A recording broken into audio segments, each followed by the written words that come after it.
Nice. Ah!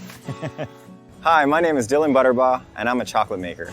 I'm Dylan's wife, Tamara, and I'm a chocolate sommelier. And this is Manoa Chocolate, Hawaii. When you think about Hawaii, you think about land of pineapples, and now we want people to think about Hawaii and have it be synonymous with fine chocolate. We are craft chocolate, so we're trying to make the best chocolate in the world as opposed to the most.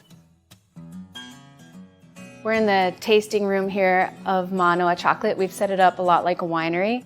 In wine, everybody knows that it comes from a grape, and you want to know the region and the varietal. That's how we treat chocolate. There's all these different varietals in cacao, like grapes, and we want you to taste that.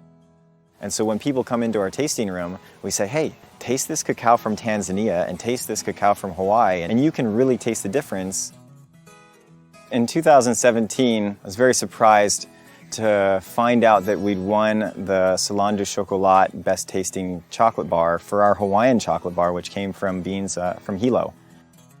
Hawaii is really special for making as well as growing cacao just because we're the only state that can grow it. And now we've gotten big enough where people are like, oh cool, Hawaii is growing cacao. We're making chocolate.